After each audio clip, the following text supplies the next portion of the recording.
The flag that they're going here in Israel, that's an evil flag. Has nothing to do with Judaism, by the way.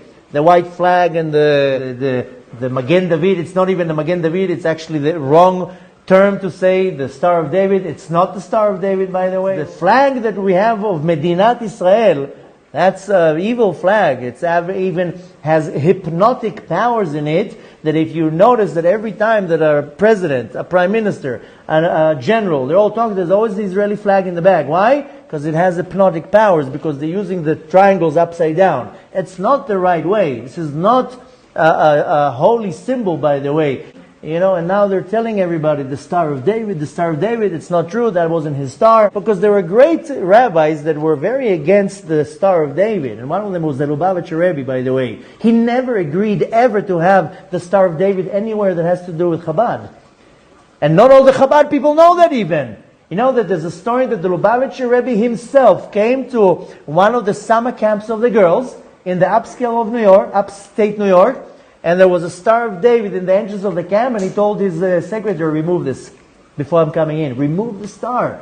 And the only time he allowed to have a star was on the floor in the Bet Knesset in Brooklyn, where he would step on it. And even most of the Lubavitchers don't even know about that.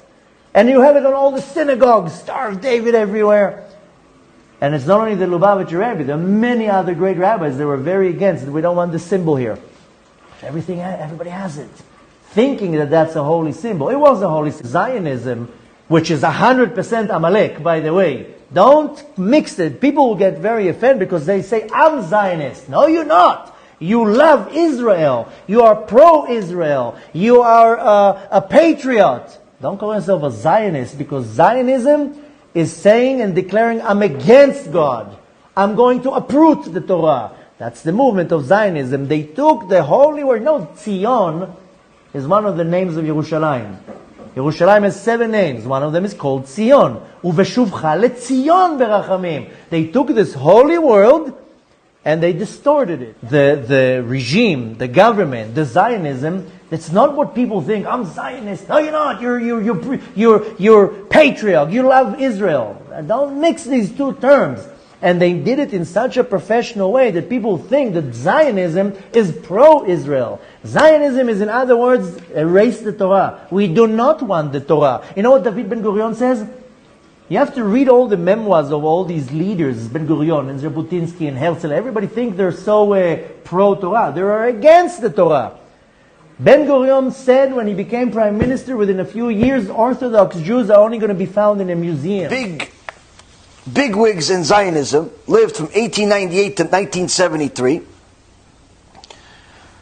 Says that אין הציונות והיהדות דברי אחד, אלא שני דברים השונים זה מזה. Zionism and Judaism are not one thing. In fact, there are two completely different things. In fact, they contradict each other. When a person cannot be a Jew, he becomes a Zionist. Meaning, when he doesn't want to keep Torah and mitzvot, what do? No, I'm a Zionist. I'm a Zionist supporter. These so-called Orthodox rabbis, like Riskin that we mentioned on Sunday, Yimach Shimo, and his students, Ephraim, and Mr. Robinson, and other organizations, CCJ, and all of these people that work with Christians like Mirvis de Rasha and Dweck, all of these people, Rabotai, these are 100% Erev Rav. There's no question about it. To be a religious Zionist is a little bit of an oxymoron. That's why even sometimes religious Zionists themselves do not know where to put themselves, because it's very confusing. Why? Because many of their heroes are the people we're going to talk about today. You see, these people are 100% worse than Hitler, with no exception. In fact, let's read more about them. Chaim Azaz told us that Zionism and Judaism are two different things, and he continues and he says, Zionism begins when Judaism is destroyed. הציונות מתחילה ממקום הריסת היהדות. So, anyone that thinks that the founders of Zionism were pro-Judaism is mistaken. Here we see from Chaim Azaz, the author, it was in Musaf Haaretz, published in Elul of 1943, Tavshin Chaf Gimel. And he also finalizes this part. I'm not reading every word because it's too long. He says that make sure you understand and pay attention that Zionism is not a continuation of Judaism. It's not even a new version of it. It has nothing to do with it, and it's in essence something that's there to destroy Judaism. Now, Menachem Osiskin, one of the big wigs in Zionism, one of the Roshim, one of the heads in the beginning. He says, what's the difference between a korbanot b'gola leben a korbanot ba'aretz? What's the difference between Jews dying in the exile versus Jews dying in Israel? He says that the ones that are dying in outside, they're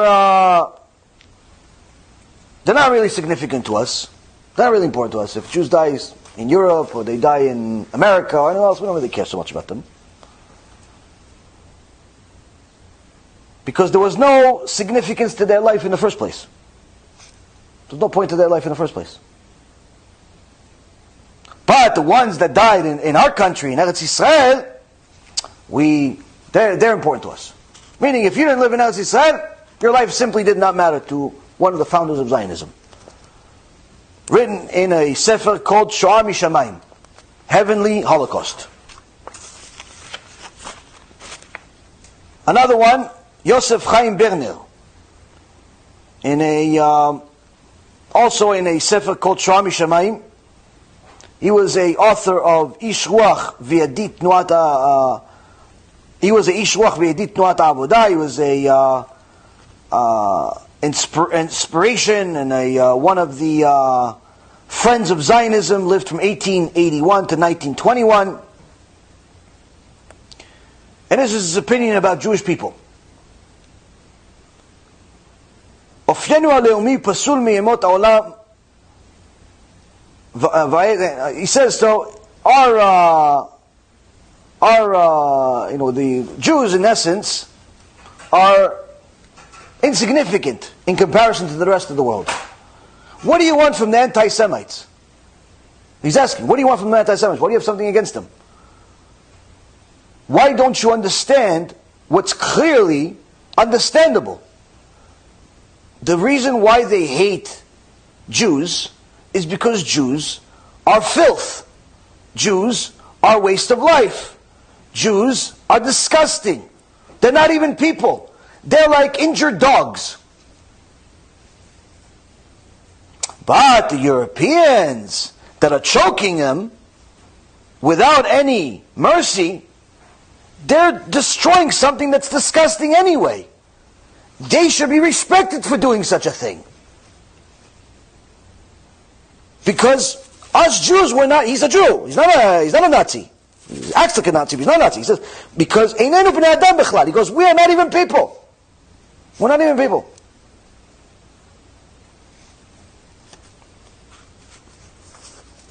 Written in Shoah Mishamayim, page 79.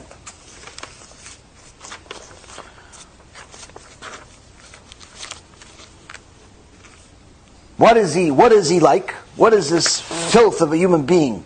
Yosef Chaim Berner, what is he like? He says that Yod'im mikol hagetaot, we are the filth of all of the ghettos, we are filth of the world, but me for myself, Abrit HaChadasha Sifrenui. My book is the New Testament. He says it's the bone of our bones, it's the blood, it's the flesh of our bodies. New Testament. Zionism.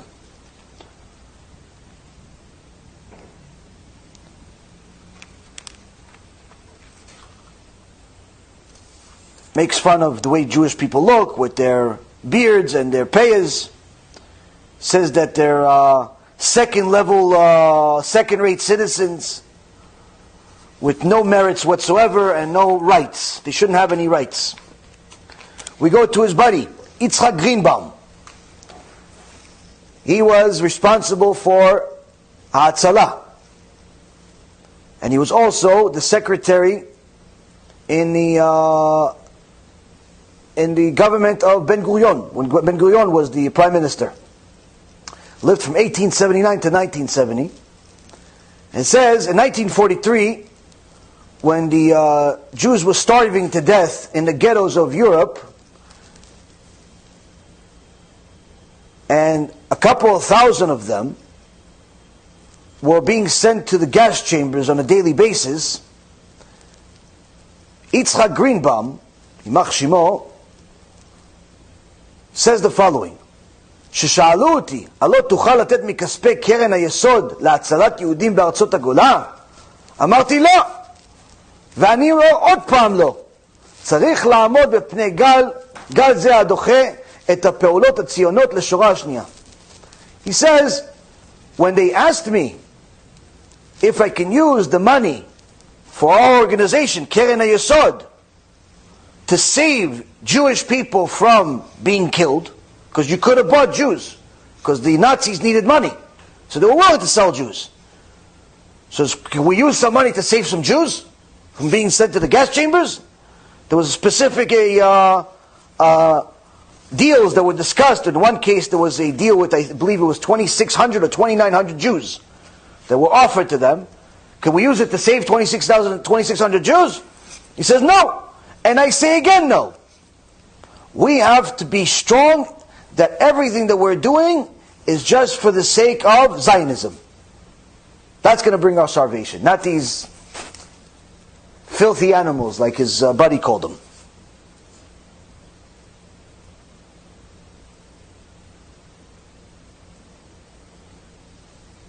Says, when they offer me to save Jews in Europe or to be given the land of Israel, I clearly will pick Israel. Meaning you'd rather have a piece of land than 6 million people. Showing you how much of a pro-Jew this person was. And if they were given them, let's say, less Jews in Eretz Yisrael versus a lot more Jews outside, says less Jews in Eretz Yisrael. Why? Again, did not like Jewish people. Was an anti-Semite like the rest of them. This was also written in a הכבשנים המאשימים לראש משה שיינפלד, עמוד 62. Chaim Weizmann, one of the most famous ones, one of the first president of Medinat Israel, lived from 1874 to 1952.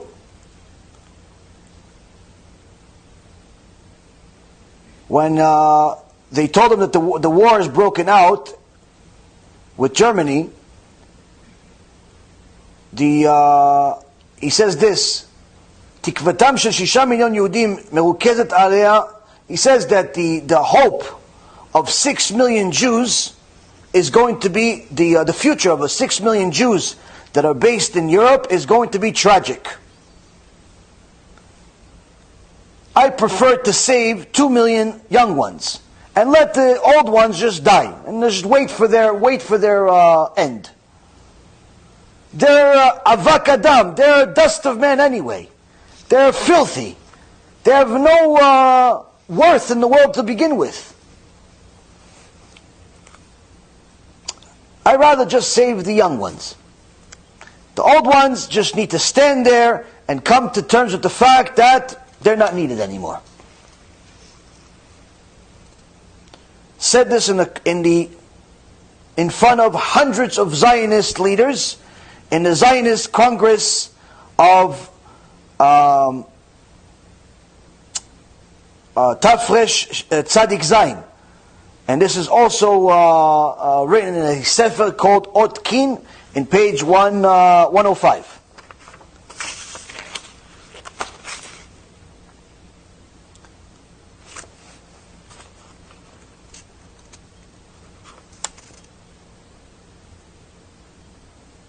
Another one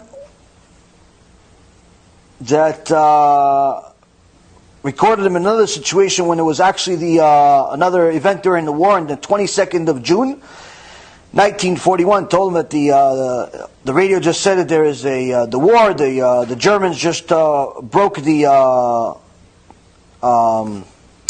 barriers.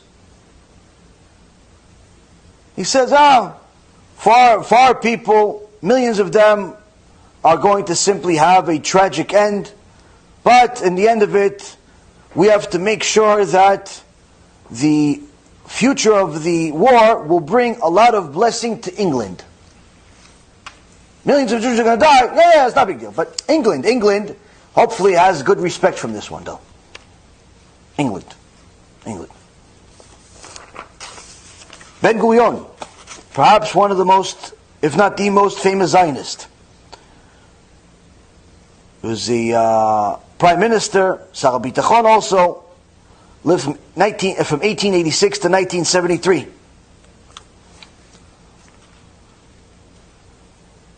What did he think of Jewish people?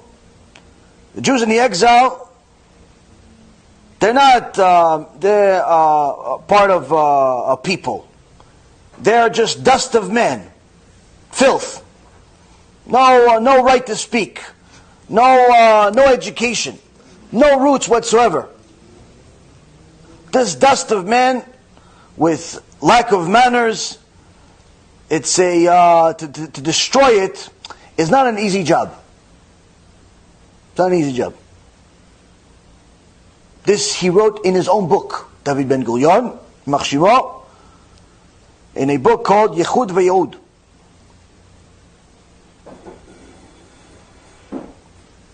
There was a chance to save 2,900 Jews from the actual Holocaust itself. A person by the name of Moshe Sheret asked the David Ben Gurion, who was the prime minister at the time, can we save these people? Should I meet with McDonald, this guy named McDonald that was brokering the deal? Ben Gurion says, no, עתידנו חשוב יותר מהצלת 2,900 יהודים. He says, no, our future is much more important than these 2,900 Jews. Meaning, who needs them? Also, he wrote it, Moshe Sheret wrote it, in his own journal, dated November 18, 1939.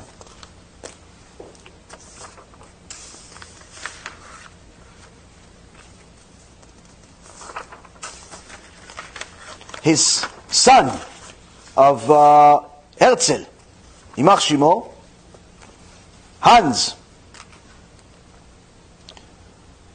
says, my father's plan was to bring the Jewish people completely under the faith of the Catholic Christians.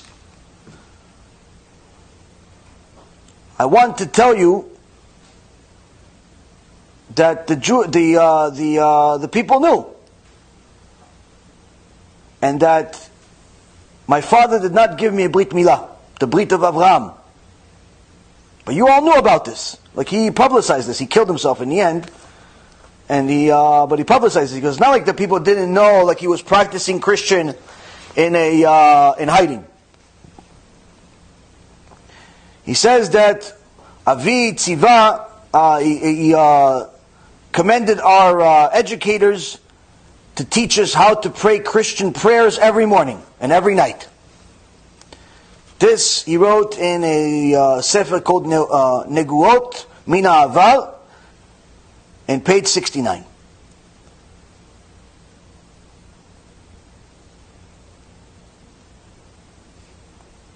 When he was interviewed in his when his own journal, when Herzl's own journal was reviewed in the first Yoman, in page 93, when he was talking about his own goal to find honest anti-Semites in order to destroy and take away all of the Jewish possessions.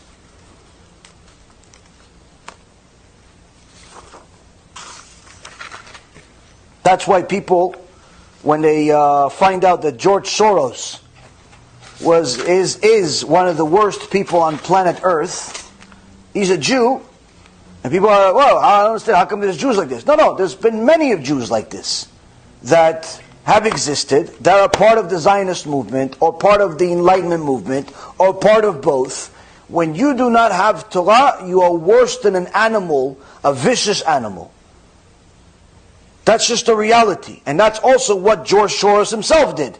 He himself admits, there's an interview online, as you see the person himself admitting, that when he was a kid, to get himself out of the Holocaust, what did he do? He helped the guy, he helped the Nazi take all of the Jewish possessions. And he worked for him.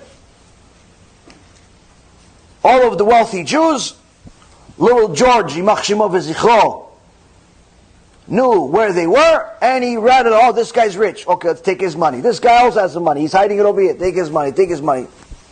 Take his money, kill him, make his boss rich, and himself in the process as well. Not every rich person should be admired, to say the least. He's also behind many of these protests and things of that nature, if people don't know that. It's not a conspiracy, it's true, he admits it. When Herzl was asked, he wrote in his journal, first section, page 14, when he was asked 2 years ago, what should I do in order to solve the Jewish problem? Meaning anti-Semitism. I went to the Catholic Church to seek for an answer. And I got a meeting with the heads of there, the Pope himself, and I told him that, and he agreed in essence, that the plan is, in order to eliminate anti-Semitism, I will start a movement that will bring all of the Jews to Christianity.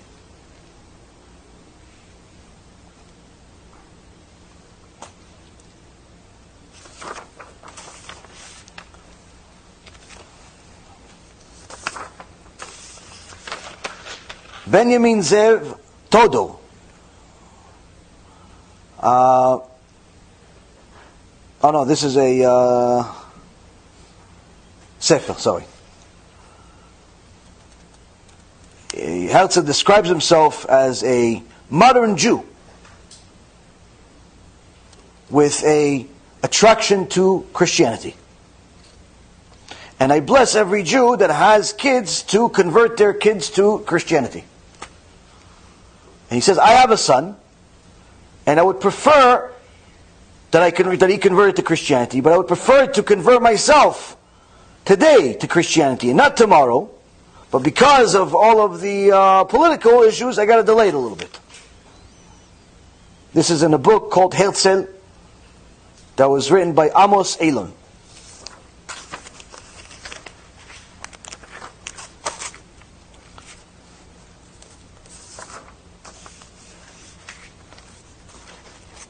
So from here we see, Rabotai, that the pasuk that says "Me'alsaich u'me'alvaich b'mech yetzeu," your conquerors, your destroyers will come from within you, was literally HaKadosh Baruch Hu giving us clear instructions that if we do not comply with the rules of the Torah as a whole, we ourselves will become our biggest enemy.